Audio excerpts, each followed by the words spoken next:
Sort of works. All right, we're ready to begin. Yes.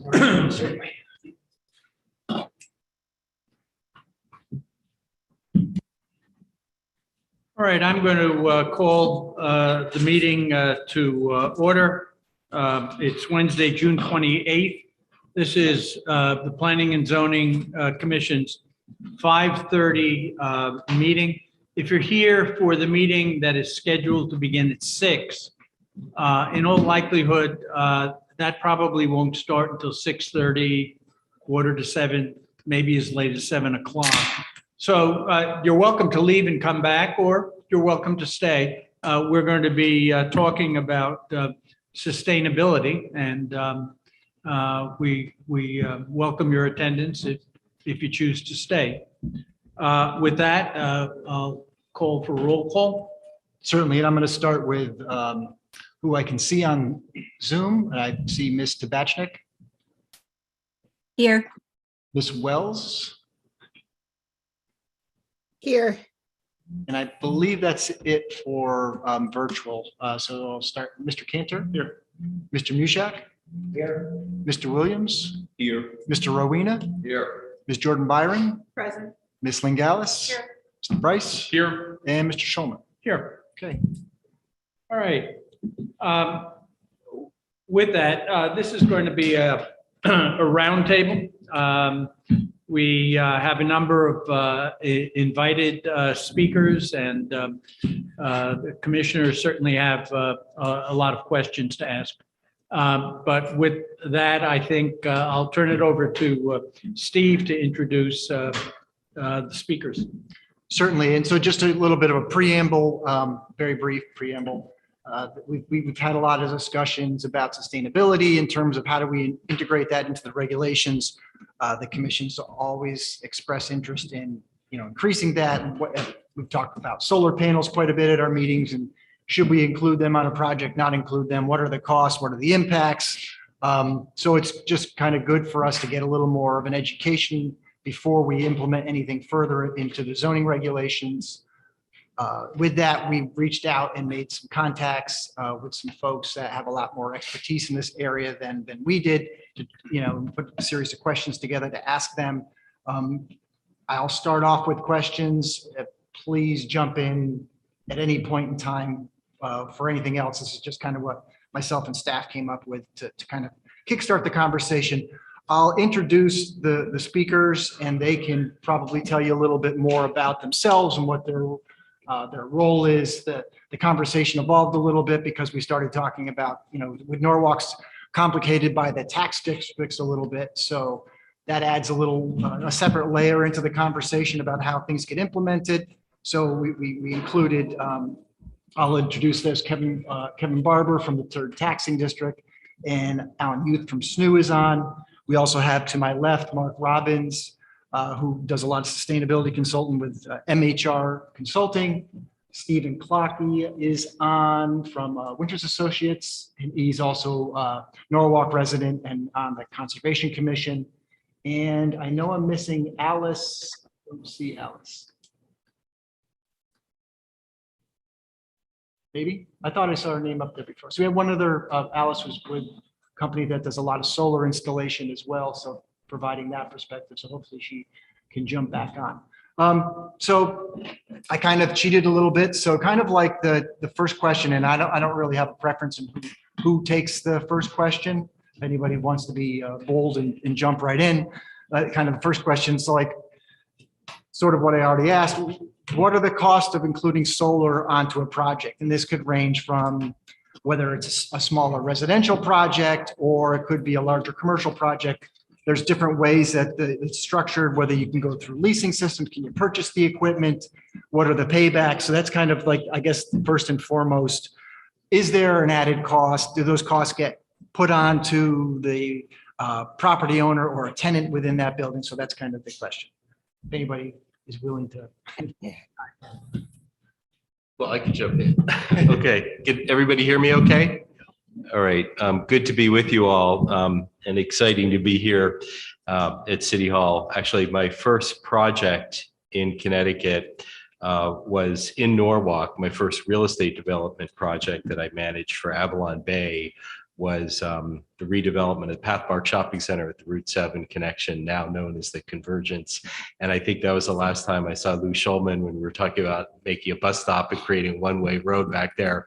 So good to see you again. And since then, we've been involved in a lot of redevelopments as sustainability consultants and clean energy construction management services, including the Clock Tower Close project, which was sort of a groundbreaking project where we implemented a large-scale solar PV system on a historic building in Connecticut, and we're able to structure it with no money out of pocket by engaging the Connecticut Green Bank and tax credits and power purchase agreements and so forth.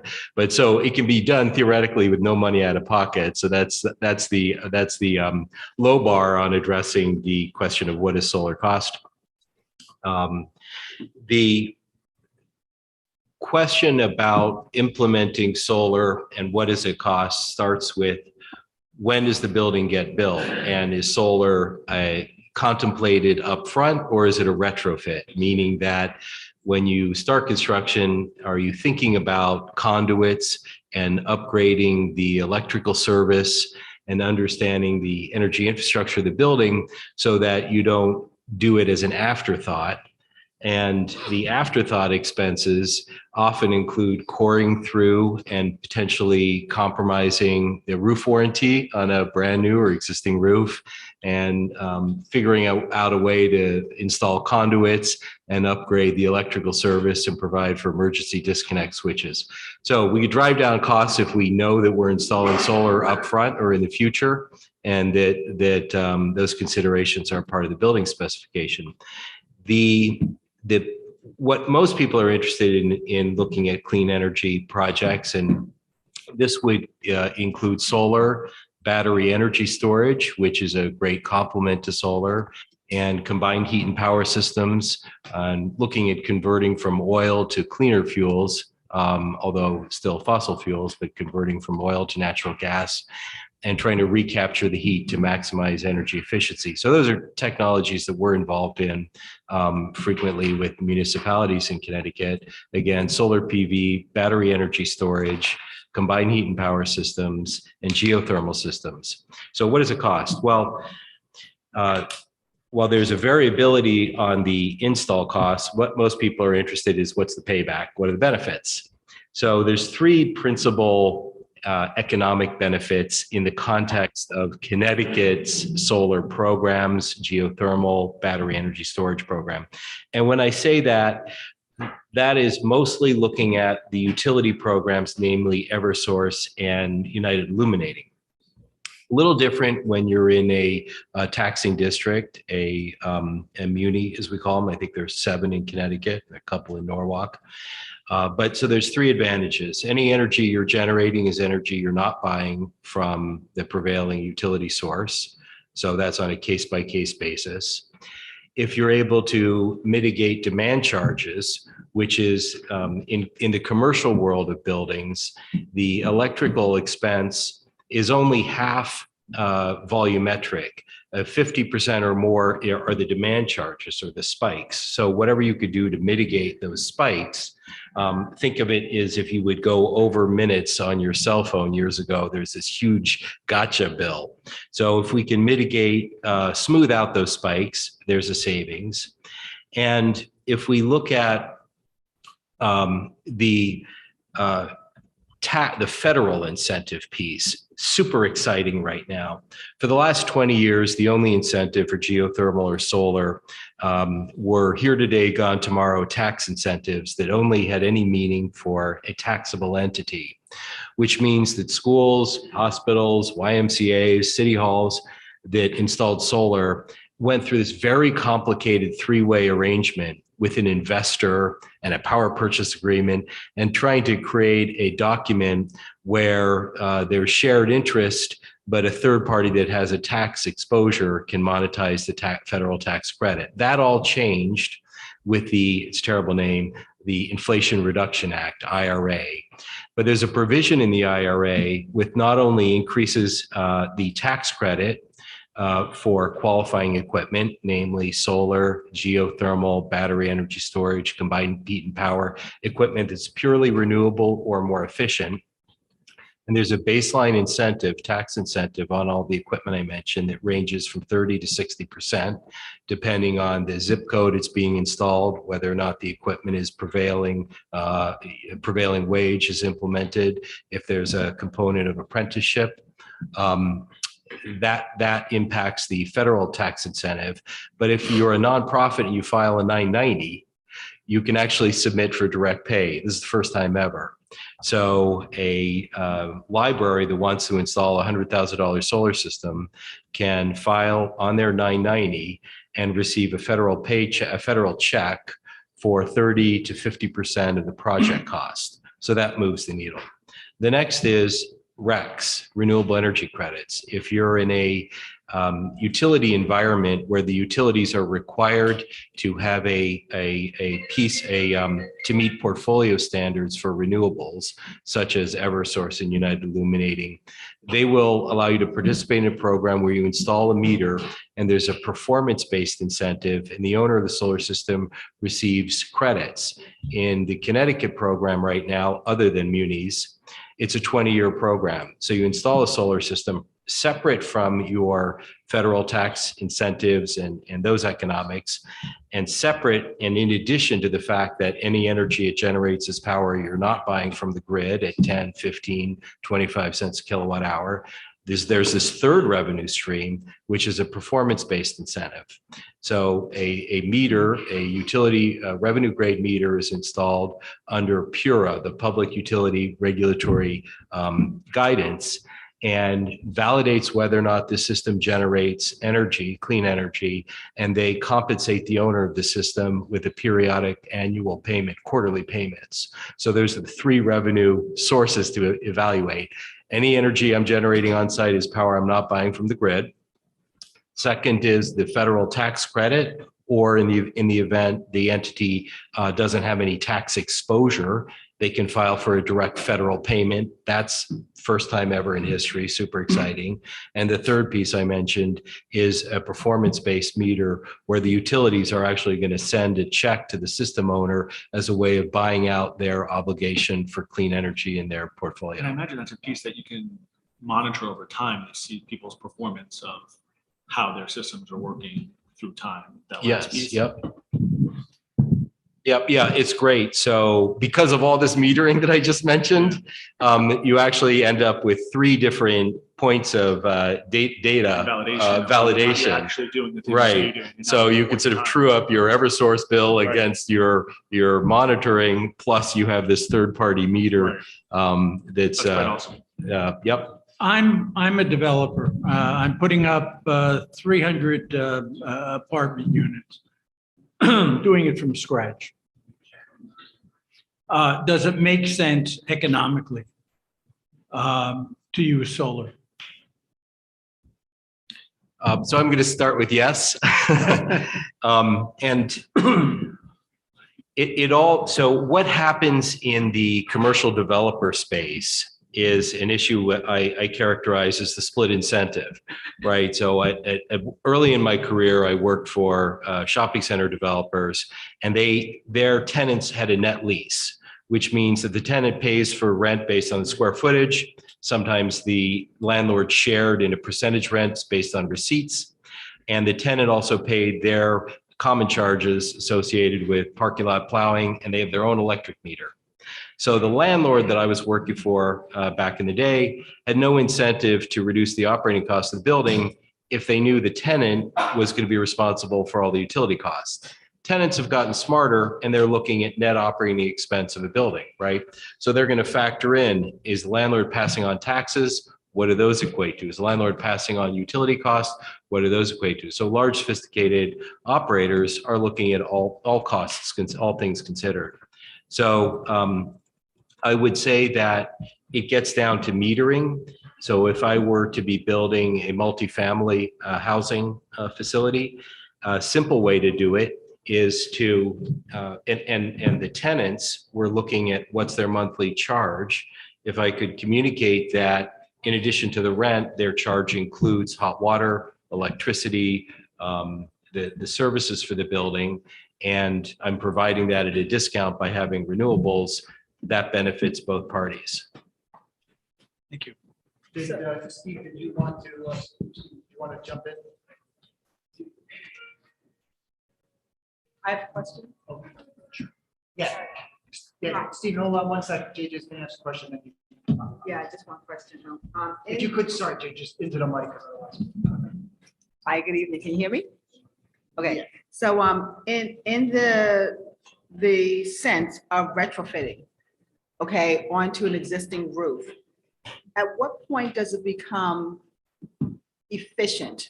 You know, where the I guess the cost of installation and maintenance overrides the cost of the installation of retrofitting? Well, that's a super good question. So what is the point at which the costs, it makes sense economically when you're Right. looking at the upfront costs. And you mentioned the word maintenance, and I'm really glad you did, because we look at the long-term operating impact of the equipment. And so not all solar is created equal, right? Like with anything else, like with insulation or windows, you've got options. So you can pay up for panels, packages of panels and inverters that have longer utility life, less degradation over their term, and higher performance. So it's like, should I buy the car with or without the battery? So there is a payback. So you can pay up for higher performing equipment. We've found that equipment, we used to be advising clients into agreements that had a 15-year power purchase agreement. And because of the longevity of the panels and inverters and the information we had from the market, we were now entering 20-year power purchase agreements. And now we're entering 20-year plus a 5-year renewal on top of that, because we're finding the efficacy, the useful life of the equipment is exceeding expectations, as long as nobody hits it with a rock. The inverter does have to be maintained. And people say, oh, I'm going to wait solar, a couple of years till the latest technology's out, like you think about when you're buying a new phone. Not the case with the panels. There's been very little, people say, oh, well, these new panels are 400 watts versus 350 watts. It's just because there are more cells in the panel. The panels get bigger. But the advance in technology has been in the inverter. The technology piece that converts the direct current to alternating current, that's become more efficient. However, if you are buying a system versus a lease or a power purchase agreement, we recommend looking at a set aside and anticipating the cost to replace that inverter at some period in time. So the fast answer is, so we'd have to build a model to understand your payback analysis. Are you borrowing the money? What's your electric costs? What do we think projections of utility?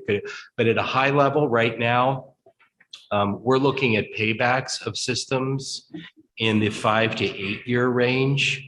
That's a range. Did you say 5 to 10? 5 to 8 year 5 to 8. payback. Okay. And that assumes we're able to either secure the federal tax credit or and these renewable energy credits, which is all part of the ecosystem there. But a payback between 5 and 8 years means that it's a double-digit yield on cost, which means that it's a greater than 10% return on your investment. Is this a new installation or for the retrofit, the question I asked at the start? That would be, well, both. Both. Both. There's my range, 5 to 8 years, right? So, and the newer, it's 5. So what's great is that if we're going into a building and we're knowing we're doing a solar system right up front, our costs are lower. Right. So, half of the cost is labor, electrical permits, mobilizing to install it. And if you're installing on standing seam metal roofs, it makes life a lot easier. You can simply mechanically connect the racks and slide them in and replace them in 5, 10, 20 years without impacting the roof. So knowing that you're entering a new project, and if you're installing, for example, a standing seam metal roof, a pitched roof, you're able to do it without where we're actually mechanically connecting as opposed to lag bolting and penetrating the envelope of the building. Steve, did you want to add? Yeah, I'm sorry for not jumping in before. I couldn't quite hear you with Steve clapping the microphone. It's far enough away from you that it's hard to hear you. But you guys can hear me, I assume? Yes, we can. Okay, great. Thanks. Yeah, I would agree. Just by the way, so I'm an architect and a sustainability consultant with Stephen Winter Associates located here in South Norwalk. We've been around 51 years. Obviously, I haven't been around that long, but we specialize in, my group specifically specializes in supporting multifamily development, primarily affordable development. So I can definitely speak to the question about does it make sense on a multifamily building? I'll say that an architect and sustainability consultant with Stephen Winter Associates located here in South Norwalk. We've been around 51 years. Obviously, I haven't been around that long, but we specialize in, my group specifically specializes in supporting multifamily development, primarily affordable development. So I can definitely speak to the question about does it make sense on a multifamily building? I'll say that an architect and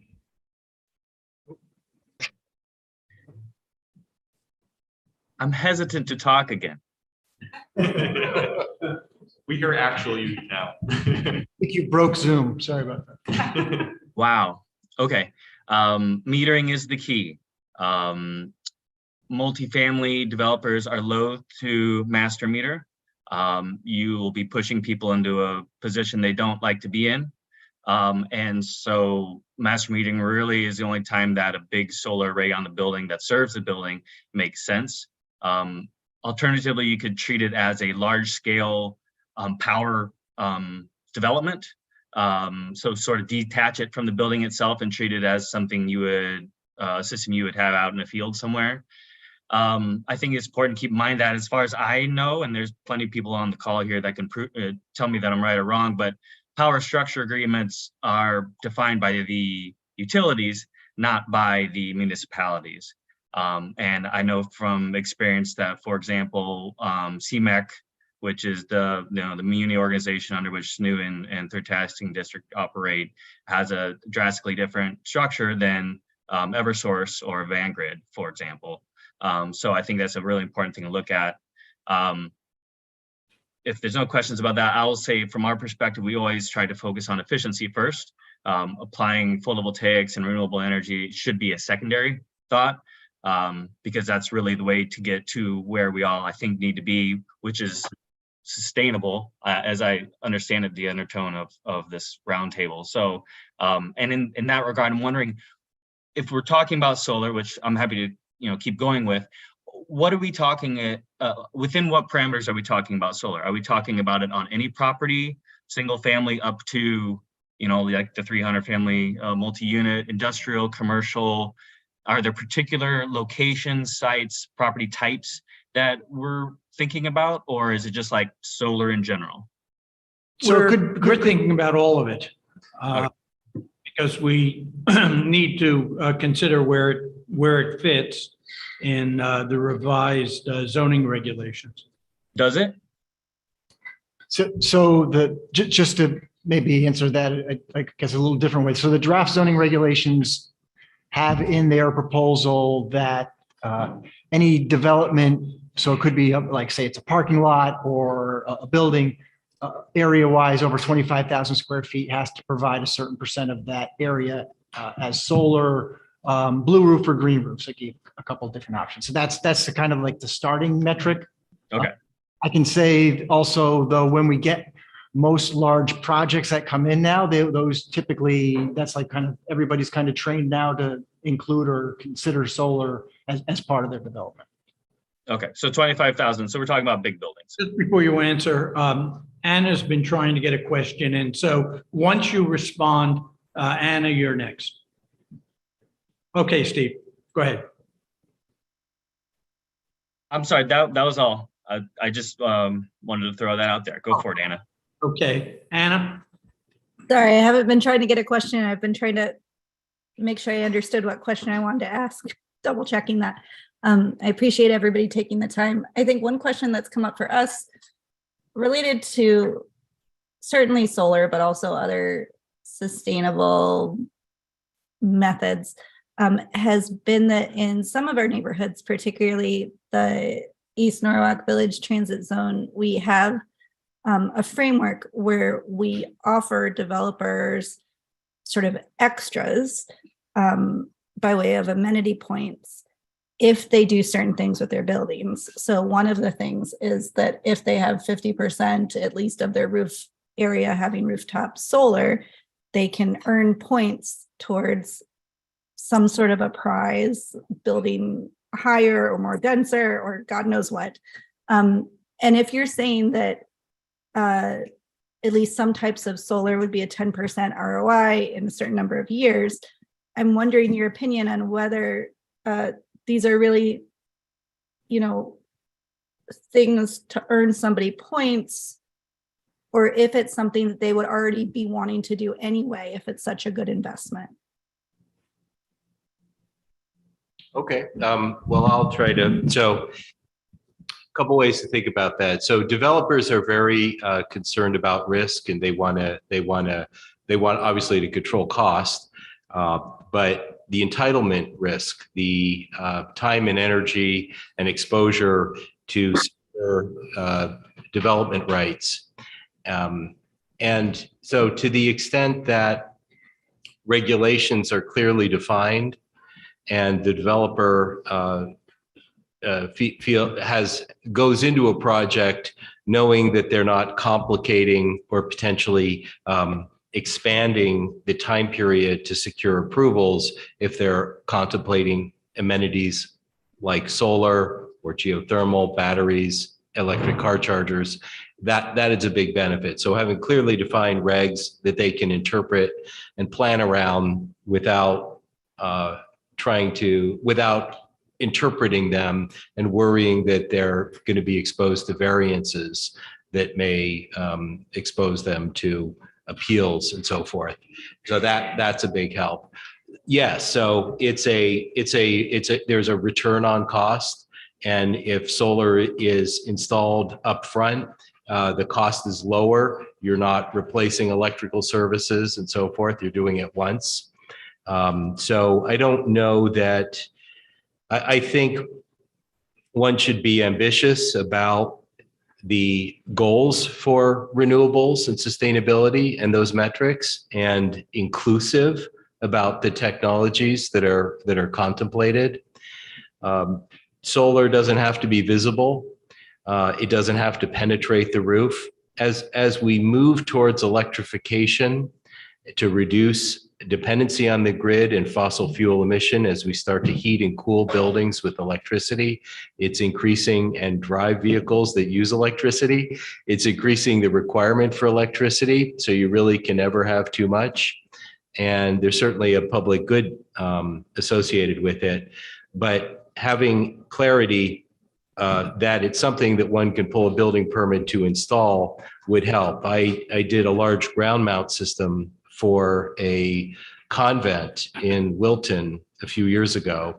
And it took us about 3 months to build the system and about 2 years to go through the town of Wilton permitting variances to determine, is it a structure? What are the requisite setbacks and so forth? So probably 30% of the project cost was the approvals, the legal, the surveying, the wetland studies to determine how to treat it, because there were no regs. We have Kevin and Alan are on representing the kind of the two of the bigger electric utility suppliers in the city. It'd be good to get your perspective on how things kind of, and it was a good educational process for me over the last kind of week or two, figuring out some of this as well. So I don't know Kevin or Alan, if whoever wants to go first is fine with me. If you want to just chime in on anything you've heard or add anything else.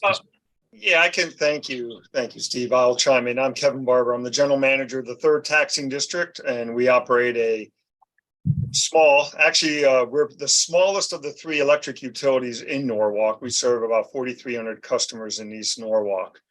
I think Mr. Clock mentioned some good things about the munis. We do operate under a different sort of structure as Eversource and UI. We have an all purchases requirement contract with CMEC. For those of you who don't know, CMEC is a Connecticut Municipal Electric Energy Cooperative, and they are the ones that acquire all of our energy throughout the ice, from the ISO New England grid. So we run into some dynamics that Eversource doesn't with developers who maybe want to do a purchase PPA with a client, because we have being a municipality, we are the ones providing electricity to our customers, and through a PPA, a customer would technically be buying from another company. So we're all supportive of solar. It's just trying to figure out the best way to work through that with developers, and so that it works for all parties. Alan, I don't know if you want to. Yeah, I think Kevin, you got that right. A couple things I'd like to point out though briefly, that the way we work financially is completely different than Eversource. With SNU, we're a little bit larger. We serve the second taxing district with electricity, but we provide very stable low electric rates, and our rates didn't have any dramatic shift in when Eversource went to over 24 cents per kilowatt hour on generation charges. Ours basically remained the same. So we just work in a completely different fashion. Right now we're actually in the midst of working on a special solar deal with CMEC, both third taxing district and SNU. Again, as Kevin said, we are to purchase all of our power through that arrangement, that cooperative. But needless to say, we encourage solar.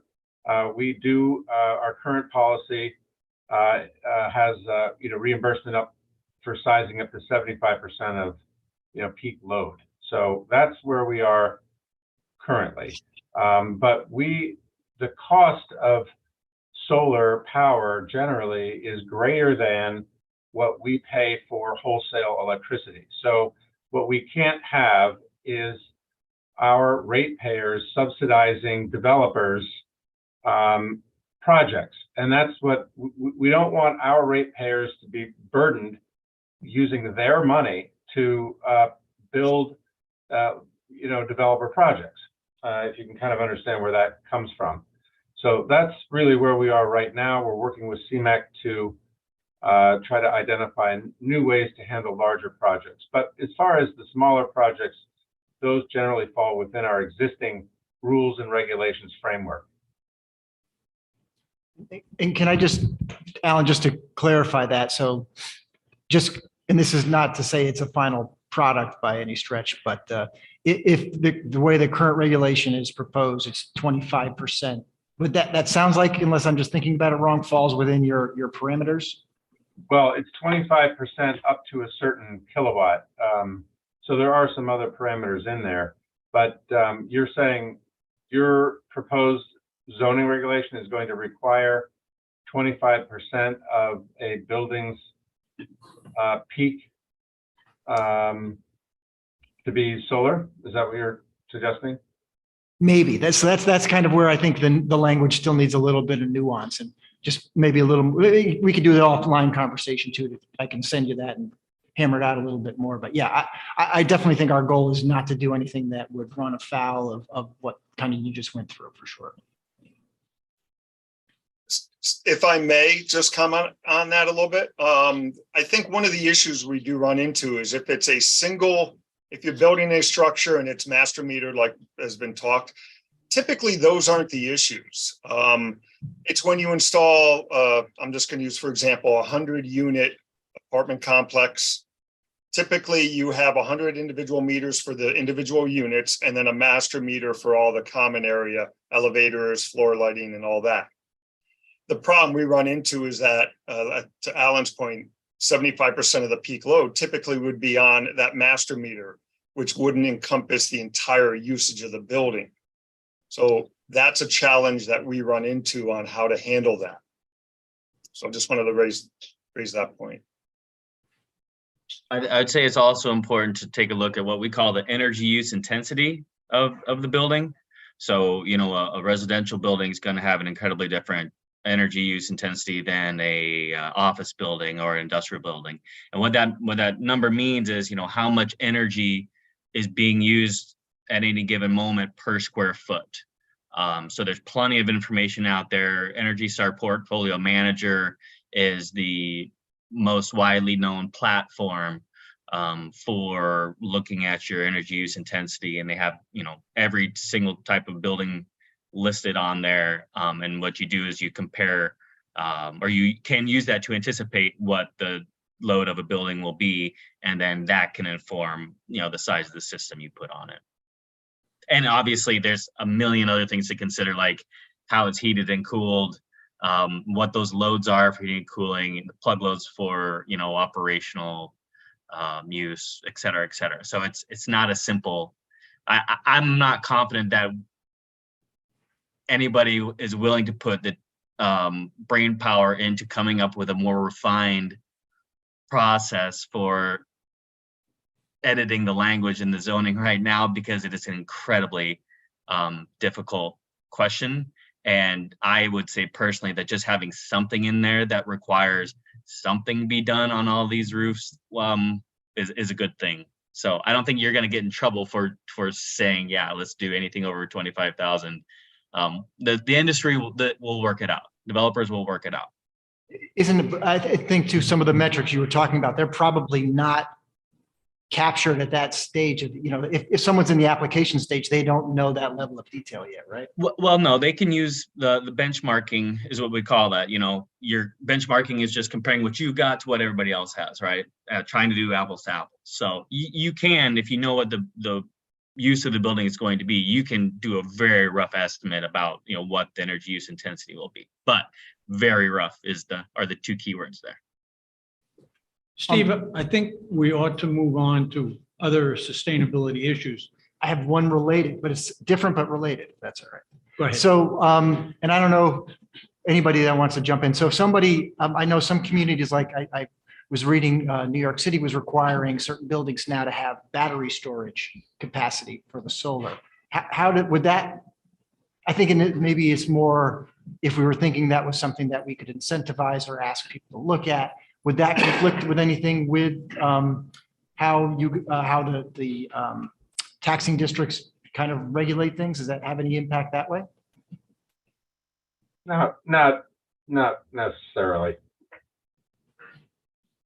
It would possibly be something that we can develop a program to incentivize it, where for helping us that we would be able to utilize the battery, let's say, to shave our system peaks, which saves the utility money and thus keeps our energy cost as low as possible for all of our customers. Yeah, if I could actually piggyback on top of that. So we have worked with SNU on a project here in Norwalk where we've got solar and batteries, and we've done an analysis over the past few years of operation and have determined that the batteries are what making the difference. They are making the difference, with regard to the payback because of time of use considerations. And the system is set up to allow SNU to pull from that system, from that battery at peak load periods, for example. So I think the technology is developing. I think the utilities are definitely interested in taking steps toward integrating that type of thing into their models, but to apply it at a zoning level is maybe not the perfect fit. I think allowing for it and pushing people toward it is great, but getting it really refined language is maybe not a priority. So just to add to Steve's comment, I'm aware of that particular project, and we don't have the ability right now to call on the battery to when we have a peak load. And what the utilities are concerned about are more like grid level storage, like a 3 megawatt or 10 megawatt battery. A household battery system would be, unless there were widespread, would be rather insignificant. Right. Yeah. I guess I was just wondering if it would scale, at a Tesla large site scale versus, if a whole building had batteries in the basement and a ton of solar on the roof, at what scale does it make sense? Yeah. Maybe a single family really doesn't provide an accurate model for anything bigger than that scale.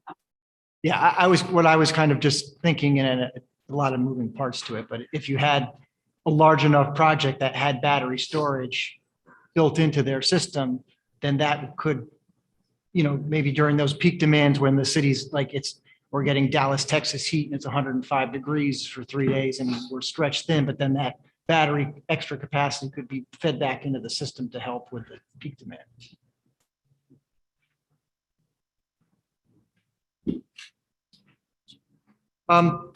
Again, this is semi-related to solar, but different. We talked about in the past, is there any concerns related to disposal of panels after they've kind of lived their useful life, and any environmental concerns related to? Anybody? I can answer that question. Can I get up there and answer that question? Because I have tried to do it. Please. You probably. You can jump in. Ted Zachar. I live in East Norwalk, and your name is what, sir? Mark. Mark. There is a system, you were talking about a system that you have to penetrate the roof unless you use a metal roof. GAF Corporation has a system out that is married into a skylight. So when you go to change the roof, the solar panel stays intact and you don't have to remove it. And I was just in the middle of doing a removal of a solar panel in Stamford, and City Carding didn't know how to dispose of it. Joe Seaman didn't know how to dispose of it. And there was a company, that's a recycling company up in, I really don't remember where they were, but we had a very hard time finding a place to dispose of it because of all the material inside of these panels. So that's where that's at. I don't know, even City Carding, I mean, they're the biggest probably in the United States, and they knew nothing about it. So it's something to think about. Thank you. Okay. Yeah, so that's a very interesting point. The consideration on recycling, right? Reuse and recycle. First came across that with what do we do when we're doing an LED lighting retrofit in a building, and we've got all these T8, T6 fluorescent bulbs containing mercury. So there is a program in several industries built around recycling, protecting the removal of those bulbs, and environmentally addressing how to repurpose that the CFLs, compact fluorescent lighting, and the same exists with solar panels. Wanted to mention a couple of things. We threw around some terms, power purchase agreements. What does that mean? A PPA, power purchase agreement. So one simple way of buy the car, buy the solar panel. Slightly more complicated, lease the system, lease the car, or you can lease with an option to buy. And that typically occurs after the investor has written it off. And what happened in the solar industry is there was a 5-year accelerated depreciation. So whoever owned the equipment up until very recently had written it off after 5 years, and they would sell it to you at a discount. So with the power purchase agreement, think of that as a vending machine. A third party would come into your building and install and maintain equipment, and you would agree on the price of the power that comes out of it. And you would do that deal if because the power is renewable and it's the right thing to do. And second thing, or maybe first thing, is because it's less expensive than the power you're buying from the grid. But the investor has to maintain that vending machine or that solar energy facility, if you will. And that three-way arrangement was established because most homeowners at the time or nonprofits didn't have tax equity. But that's changed under this new federal program I mentioned, the Inflation Reduction Act, which really levels the playing fields. And it's probably going to reduce the interest in these power purchase agreements because you didn't have to enter into an agreement with a third party to be able to monetize the tax credits now that you can get a direct federal payment. The aesthetics of solar systems have become very interesting. We're installing solar panels on buildings you can't tell that they're solar panels. Driving by, you look at, for example, the Tesla shingles, and they look just like a conventional asphalt shingle. So they're differentiated, they have a shadow line, they feather into each other. if you have a solar system where all the panels interconnect and there's no space between them, and you buy architectural panels that don't have that metal frame around them, it looks monolithic. And if it's on top of a metal roof, depending on the color of the metal roof or the EPDM roof, you actually can't tell the difference from distance of solar panels versus it just being a rubber EPDM roof or an asphalt shingle roof. It's when the panels have a frame around them, they have a reflectivity, and they're separated, and they have a pitch that is different from the roof they're attached to. Which, so just to say, it's not whether or not you like the look of solar. We can certainly develop buildings, we have them, and materials that you can't tell are solarized. And the final thing I wanted to mention is that there are benefits to installing a solar system on top of a roof, namely that theoretically they'll help preserve the roof, right? So think of it as going to the beach and being under an umbrella. The umbrella is absorbing the photon rays, the wear and tear from the sun, not your head or your hat. And so they preserve the roof, and they keep the build as a cooling factor, where they actually contribute to slightly cooling the building, and therefore reduce wear and tear on HVAC equipment. So there are a lot of interactive benefits. I have a few other topic areas just to hit on, but if the commission has questions or other topics, I'll not say anything. Please, go ahead, Ken. Thank you. I guess I have a couple of questions that are sort of practical and interrelated. So you talk about a lot of, and this could be to any of our panelists, and thank you very much for coming, by the way, government incentives, and then the cost of the installation and whether developers want to do it or not. So it kind of gets down to the trade-offs. And if we are asking developers that are working with the city to do 25%, sort of what amount of solar would it take to fully electrify a building for all of its energy needs? And then at what point, when the power goes out, people have solar now and they have to sell it back to the grid? Maybe with these battery storage units, that isn't the case. And then the building itself could be completely independent from the grid. So at what point does all of that happen? And what is the financial incentive for a developer to want to do that? Can I answer that with the typical consultant response?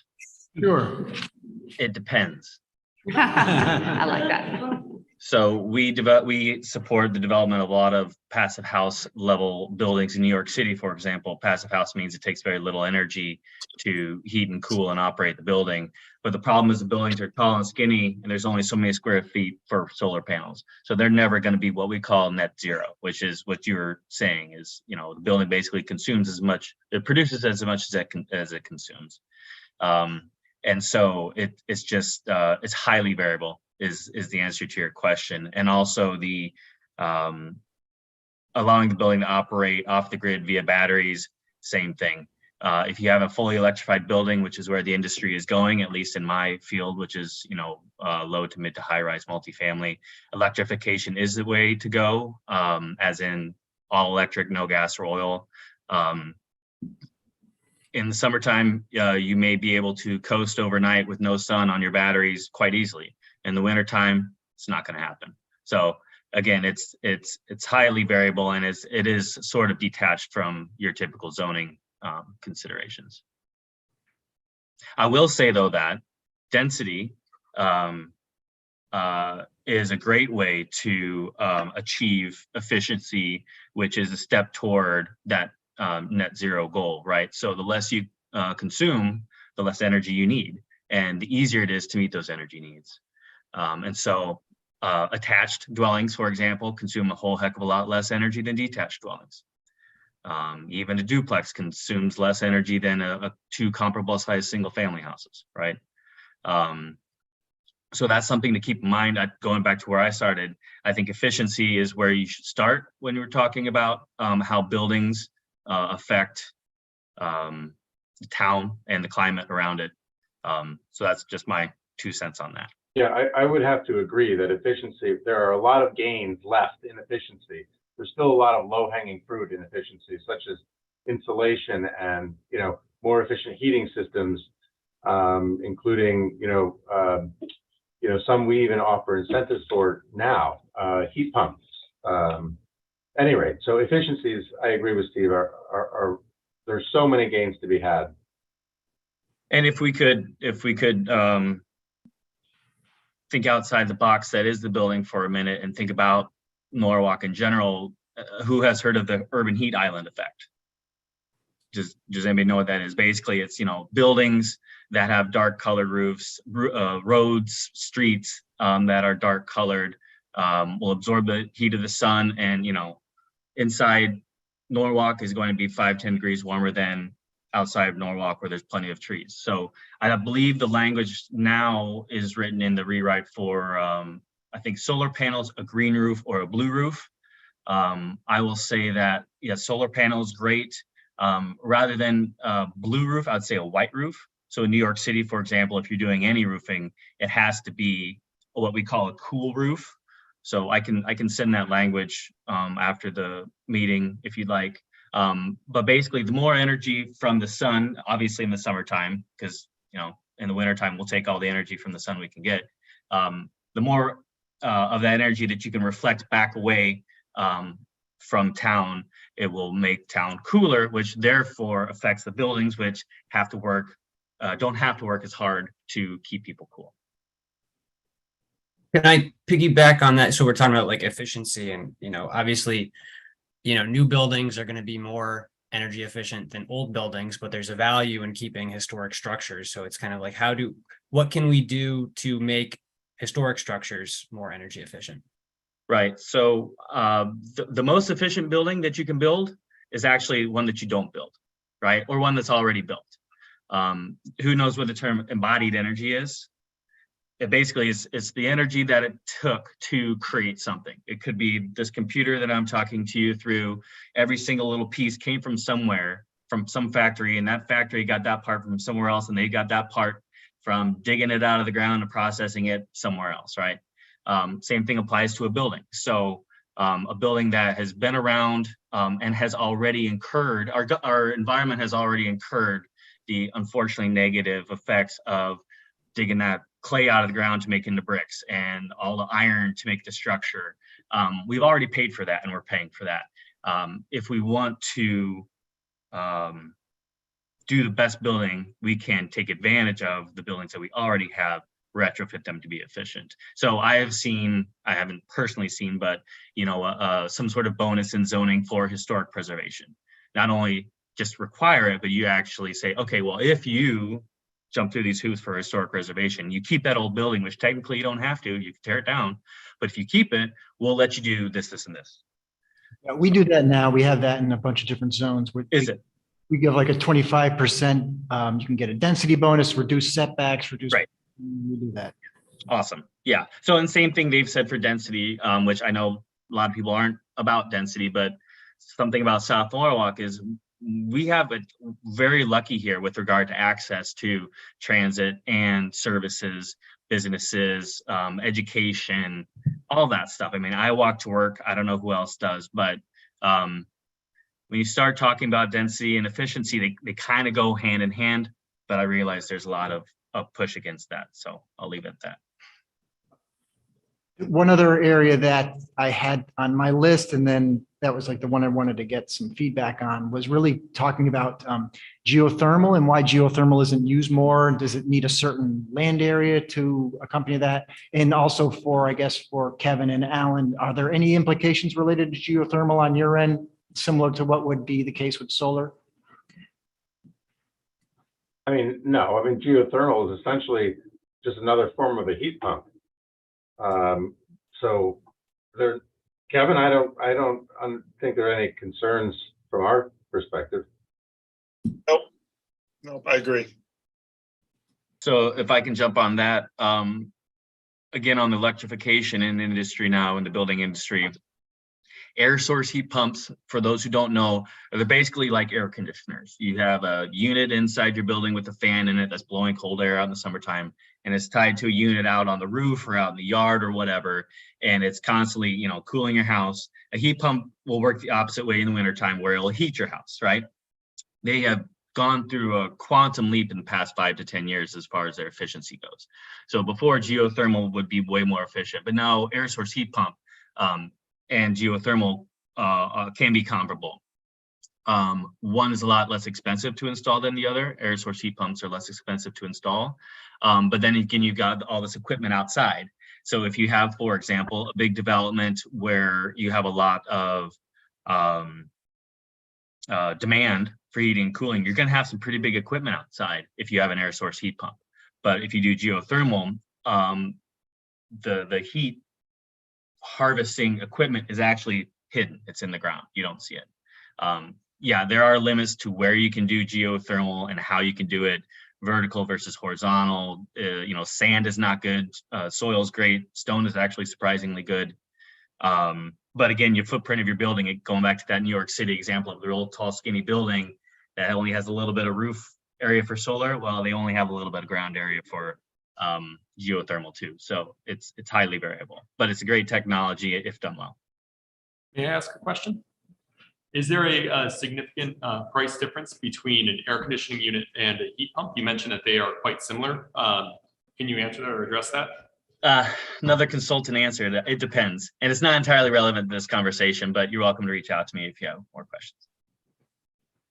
Yeah, I'm curious with like new developments, if they're putting in air conditioning anyways, if it's a non-significant cost to switch over to a heat pump, it may provide some efficiencies like you recommended.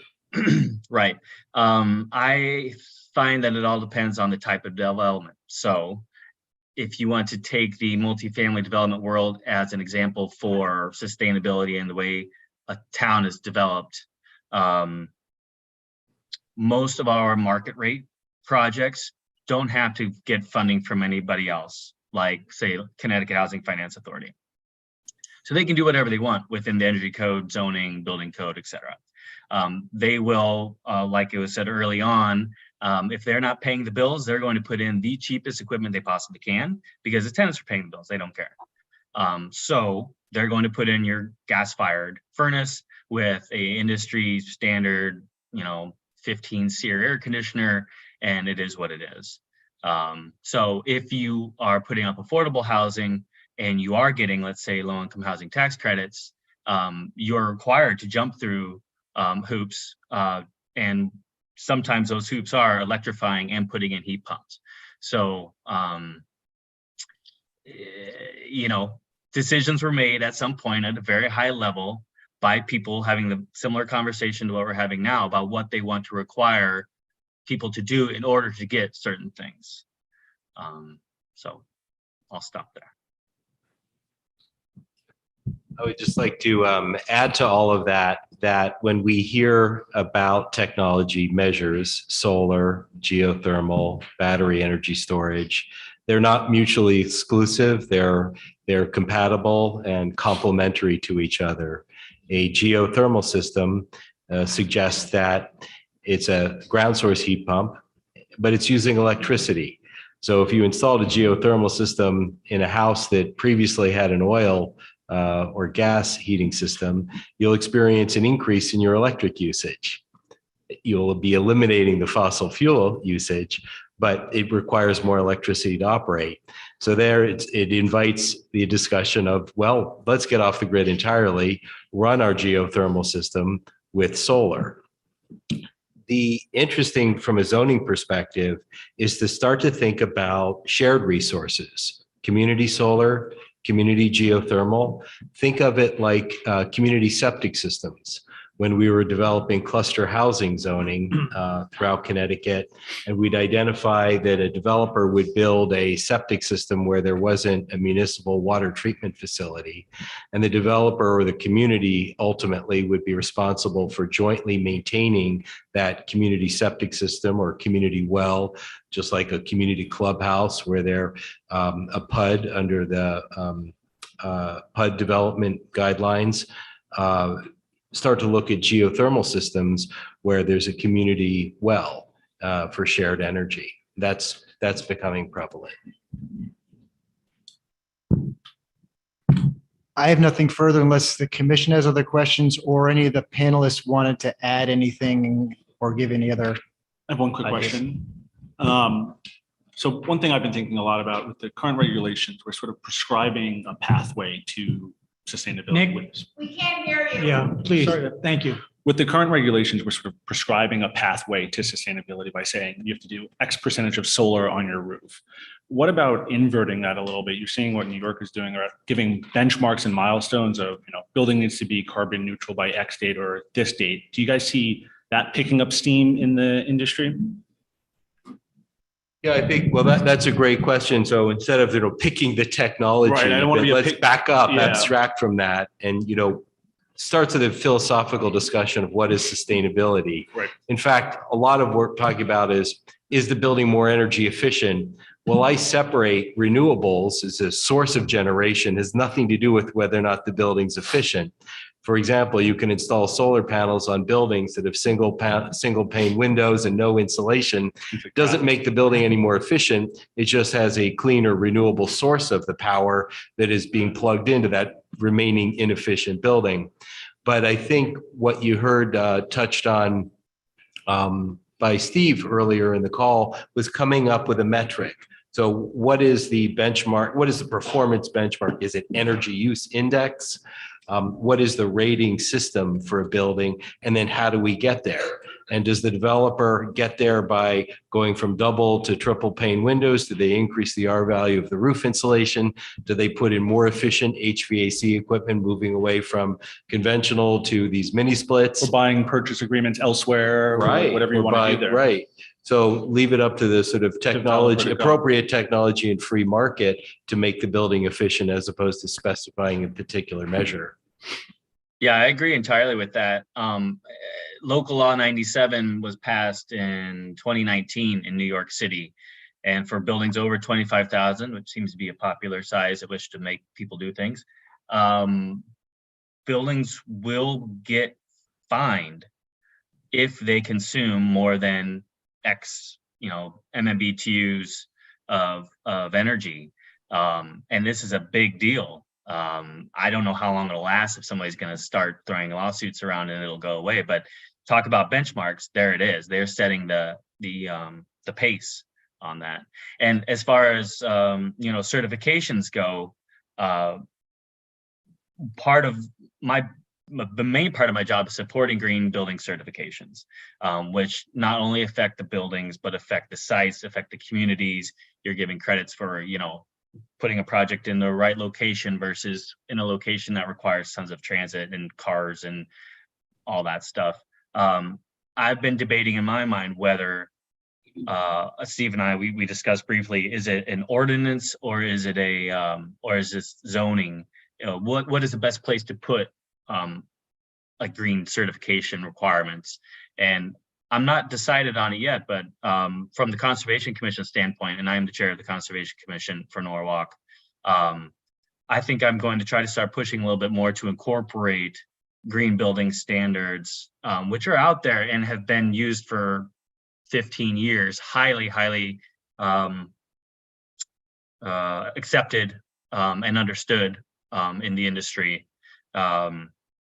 I think it's important to think about that hard, to say, okay, well, how can we build better and lean on a program, language, standards that are already well traveled, right? We don't have to reinvent the wheel. We can just adopt something as maybe it's just a carrot, not a stick. But again, giving bonuses and whatever for people who certify, or for projects who certify under a green building standard. Because it actually does encompass, the programs encompass a lot of what we're talking about here and a lot more. I don't have anything else to say, except I think a lot of those type of standards are probably best incorporated into the actual building code. And that's because that's probably. Well, that's true. Some do affect just the building, but LEED, for example, has site selection criteria. It has surface water management criteria.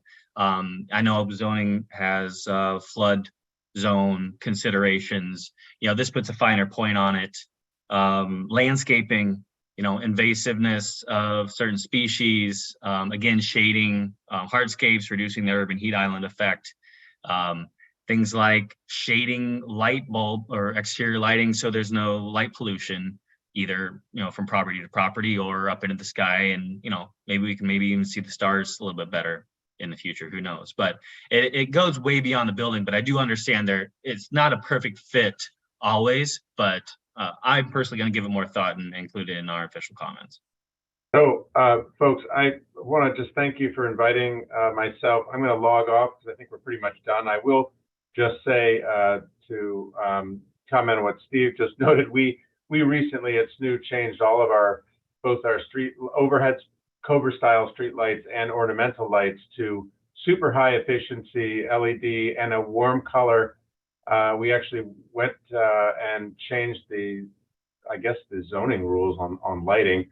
So they're all dark sky compliant, and we're a huge proponent of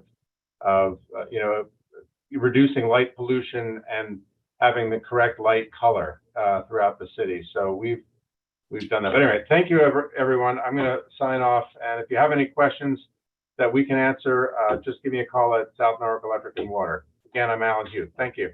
Thank you for your participation. Take 5. Are there any other questions? All right, if not, I'll entertain a motion to adjourn the meeting. Real quick comment, would it be possible, I don't know if we had any panelists on that were about drainage. I don't want to necessarily extend tonight's roundtable, but if we could set up another time to maybe revisit on the drainage and maybe the lighting topics, I think that'd be a good one to talk about as well. Can't hear what you're saying. My apologies. Is this better? Yep. Yeah, so what I was asking is if we can have another roundtable where we focus more on draining and lighting, that would be awesome. So that's it. Thank you, Chapin. And thank you to all the panelists who took time out tonight. I Right. appreciate that. Thanks for having us. You're welcome. Okay. Thank you. We have a Thank you so much. motion from Mr. Mushak and a second. So we are ready to the question. All those in favor of adjournment? It's unanimous. We are adjourned. It is now 6:43. We're going to